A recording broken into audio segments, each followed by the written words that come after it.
Buongiorno! Oggi ci troviamo a Siddi e stiamo per visitare il nuraghe Saffo Gaya. In questa puntata saremo in compagnia di chi? Siamo in compagnia dell'archeologa Ilaria Montis che ci dona un po' del suo tempo e della sua competenza per poter visitare assieme questo splendido nuraghe. Il sole c'è, noi ci siamo, l'archeologa l'abbiamo, quindi andiamo a visitare questo sito. Ma tutto questo dopo la sigla!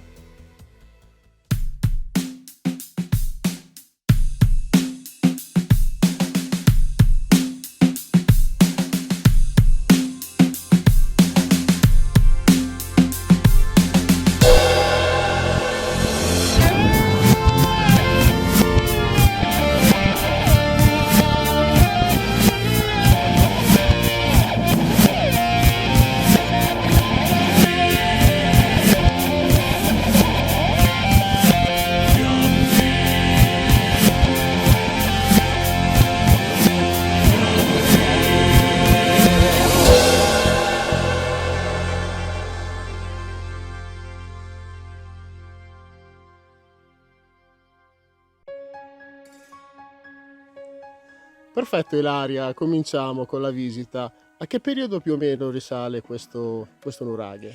Il nuraghe Saffo Gaya è un nuraghe arcaico complesso. Dico arcaico perché ha diverse fasi costruttive, di cui la più antica si può datare alle fasi iniziali del Bronzo Medio. Quindi diciamo che è uno dei più antichi su cui abbiamo dei dati archeologici per poterlo datare a queste fasi. Infatti anche la sua forma, la sua planimetria è molto particolare perché, come vi dicevo, è complesso, ma è stato anche adattato e costruito in diverse fasi. Qua possiamo vedere bene le tre fasi costruttive. La fase più antica è questa che vediamo al centro, quindi questo corpo murario, lo vedete? Si distingue abbastanza bene da quelli a fianco che li si appoggiano chiaramente, quindi sono di fasi successive. Qua attualmente ci troviamo praticamente sul retro di questa struttura arcaica a corridoio, ma di una forma un po' particolare, infatti ha una forma che viene definita a Y. Con una biforcazione. Esattamente, è un corridoio con due biforcazioni, ma la particolarità è che è sopraelevato. Infatti l'ingresso di questo corridoio era situato a circa 5 metri d'altezza ed era raggiungibile con una bellissima scalinata monumentale, che vedremo più tardi perché si trova dall'altra parte. Perfetto, quindi abbiamo detto il corpo centrale e gli altri due? E gli altri due sono stati successivamente costruiti sempre in età nuragica, quindi comunque sempre nell'ambito del bronzo medio e bronzo recente. Perfetto. La vita di questo nuraghe però è molto lunga perché, come possiamo vedere, ha fasi di frequentazione anche un bel po' più recenti, questi edifici rettangolari e anche i reperti che sono stati ritrovati ci raccontano una frequentazione fino all'epoca punica, romana e addirittura medievale. Perfetto, allora direi di avvicinarci e proviamo a vedere nel dettaglio i tre corpi.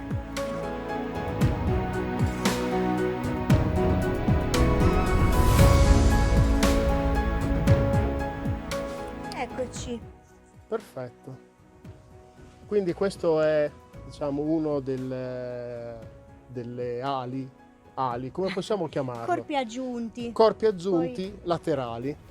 Sì, esatto, ed è molto interessante perché qua dentro, come vedremo fra poco, abbiamo una camera circolare a Tholos, però non abbiamo ancora la struttura della torre circolare, come invece vedremo nei nuraghi successivi, che sicuramente sono più familiari alla maggior parte delle persone. Ok, quindi questo testimonia una certa fase di transizione fra le strutture più arcaiche e quelle, diciamo, che noi turisti conosciamo un pochino di più, insomma, le forme più circolari a Tholos.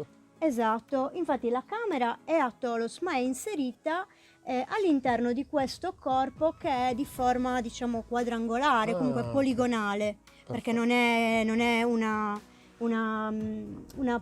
perimetro preciso di forma quadrangolare, ma piuttosto ha una forma un po' irregolare. poi quando lo vedremo dall'alto sicuramente lo capirete meglio. Ma ora entriamo Perfetto. nella camera così Entriamo. la vediamo.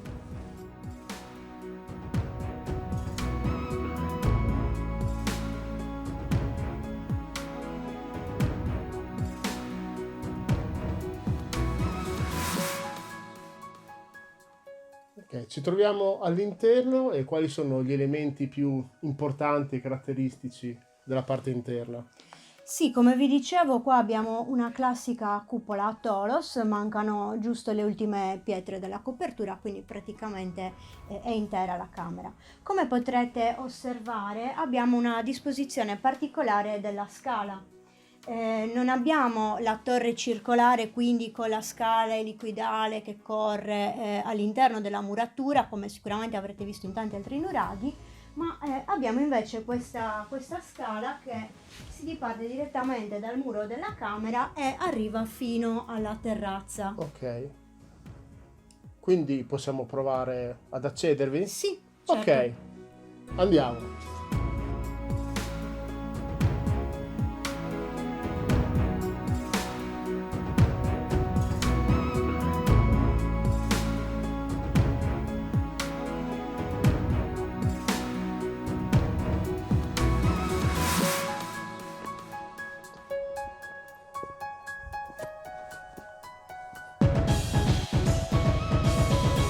Ok, quindi qui ci troviamo nella parte superiore rispetto della Tolos, insomma.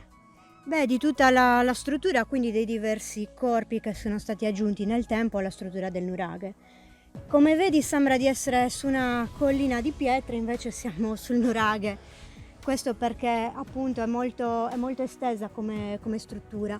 Da qui possiamo anche ammirare una splendida vista. Quindi qua ci troviamo all'estremità orientale della giara di Siddi, che ha una forma un po' irregolare, infatti come vedete, ecco, anche alle nostre spalle e poi da quella parte qua davanti siamo sempre nella giara di Siddi. Quindi scusa, con il termine giara si intende sostanzialmente un altopiano, si intende... Sì, sono degli altopiani di origine vulcanica. Ah, E quindi in questa zona della Sardegna ne abbiamo diversi. La più famosa è la Giara di Gesturi, che vediamo proprio qui di fronte a noi, che è anche la più grande.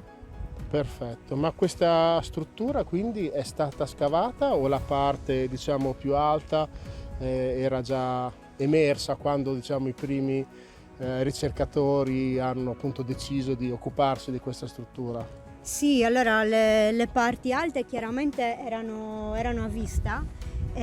Sono stati fatti degli scavi abbastanza limitati a 2 riprese negli anni 90, l'inizio degli anni 90, 93, 94 se non sbaglio, all'inizio degli anni 2000, ma hanno riguardato vari settori della struttura, Certo. insomma. Però diciamo che le parti più alte erano a vista. Se guardate le foto precedenti agli scavi, invece soprattutto anche davanti all'ingresso dove siamo entrati eccetera, vedrete sicuramente una certa differenza. Poi dopo se volete vi posso far vedere anche dei punti dove si vede proprio la terra che è stata tolta Perfetto. con gli Ok. scavi.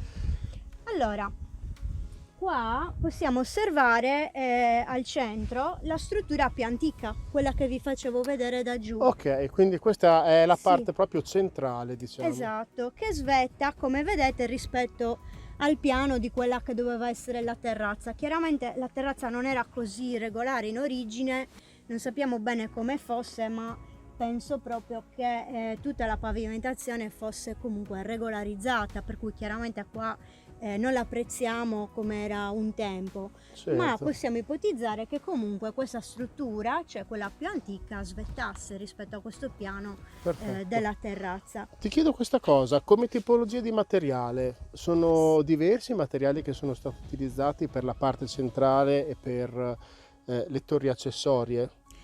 No, è sempre lo stesso basalto che è la pietra appunto diciamo la pietra di cui è fatto tutto l'altopiano. Ok, Quindi perfetto. si utilizza la pietra locale in A questo chilometri caso. zero, In come questo si caso, dice con in un questo termine caso sì, attuale. però attenzione perché non è sempre così per la civiltà nuragica. Diciamo che spesso abbiamo il grosso delle strutture costruito con materiale locale, mentre altre parti possono essere costruite anche con materiale portato anche da notevoli distanze.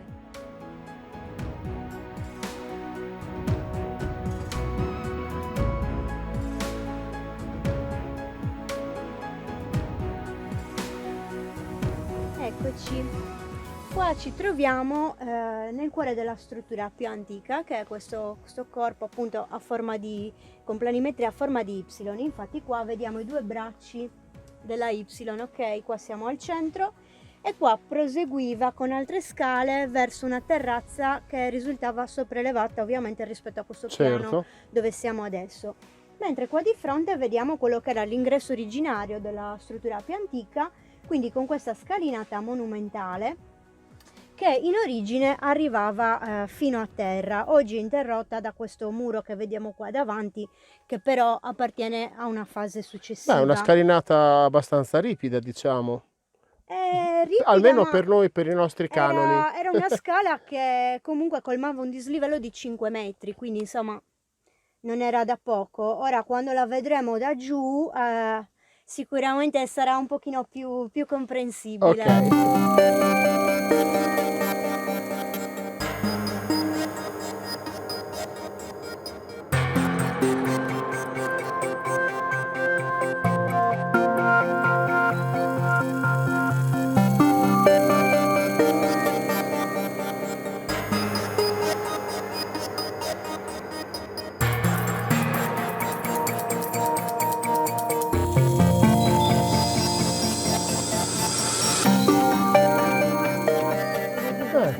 Questo è un cortile veramente molto ampio, ma qui abbiamo una nostra vecchia conoscenza, fra virgolette.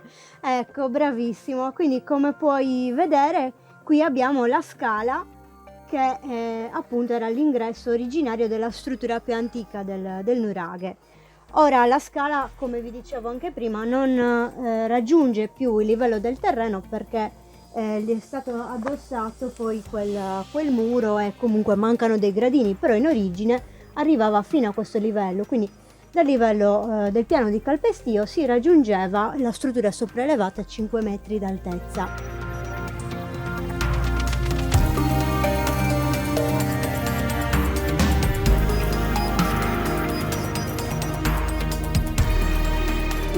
Un'ultima domanda. Sono stati rinvenuti degli oggetti particolari durante gli scavi, quindi che ne so, ciotole o oggetti rituali, qualcosa che ha testimoniato anche la lavorazione di pelli, Sì. Allora, che ne so. assolutamente sì, non abbiamo i dati integrali comunque degli scavi che sono stati fatti in questo sito, però diciamo che dai dati che sono stati resi noti sappiamo che sono stati trovati sia ceramiche di età nuragica, ma come vi dicevo anche databili a una fase particolarmente arcaica. Non solo ceramiche, ma anche è stata ritrovata una lesina in bronzo, quindi un arnese, però appunto in bronzo, quindi anche particolarmente pregiato, anche se probabilmente era un arnese di uso tecnico, potremmo dire artigianale. Perfetto. E poi sono stati ritrovati anche dei focolari, come abbiamo sempre in tutti i nuraghi scavati vengono ritrovati puntualmente dei focolari e dei resti di ossa animali. Quindi abbiamo tutti questi dati. E poi attraverso le ceramiche, come vi dicevo all'inizio, abbiamo anche dei dati sulle fasi d'uso successive. Perfetto Ilaria, noi ti ringraziamo per questa visita veramente completa e tanto istruttiva. Ma non abbiamo ancora finito. Come non abbiamo ancora finito? La camera segreta non la volete vedere? La camera segreta? Allora, ci sono altre due camere, io un po' scherzosamente, affettuosamente le chiamo le camere segrete perché molti visitatori che vengono a visitare questo nuraghe non le visitano perché non sono così evidenti. Evidenti e E note. ora le scopriamo. Dai, bene. Avviciniamoci.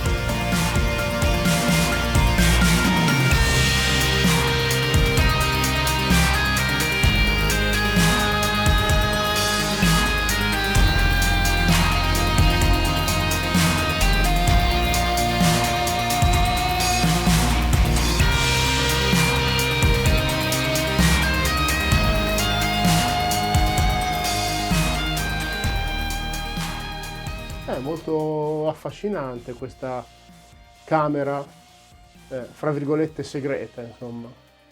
Sì, le camere di questo tipo vengono definite naviformi, ovvero hanno questa planimetria allungata e questa copertura aggettante. Quindi quasi come una cupola, però non avendo la pianta circolare, non è una tholos, ma come vedete c'è questa chiusura aggettante che poi nell'ultimo filare poteva essere chiusa o a cuspide o altre volte anche a piatabanda. Poi c'è la vegetazione che conferisce anche un colore veramente molto particolare, almeno su questa parete. Beh, ci sono questi muschi che qua crescono abbastanza abbondantemente. Ma da questa camera c'è un'altra camera segreta, che è questa piccola camera che si apre nello spessore murario, che se vuoi possiamo visitare, che appunto è molto particolare. Ok. Poi proviamo, se ne potrebbe parlare a lungo, ma ad accedere. Io, come ho già detto in altre occasioni, sfoggiando la mia particolare eleganza di movimento. eccoci. Vedete com'è particolare, una piccola camera che rimane abbastanza nascosta e che aveva anche lei la sua copertura fatta proprio ad aggetto, quindi rimaneva totalmente chiusa. Chiaramente dobbiamo immaginarcela molto buia, perché se pensiamo che anche la camera su cui dava era buia in origine, essendo tutta coperta, e anche qua doveva esserci, non dico buio totale perché comunque un po' di luce poteva filtrare dall'ingresso, però diciamo buio quasi totale. Ringraziamo Ilaria Montis per questa splendida visita a questo nuraghe fantastico di Safogaia Siddi. Grazie a voi. Visseremo molto presto un'altra visita con l'archeologa Presso la tomba dei giganti di... Sadomo e Sorku, sempre qua a Siddi. Perfetto, quindi per ora vi salutiamo, continuate a seguirci, venite assolutamente a visitare questo sito perché assolutamente merita, sia da un punto di vista monumentale che anche da un punto di vista paesaggistico. E che dire? alla prossima. Ciao!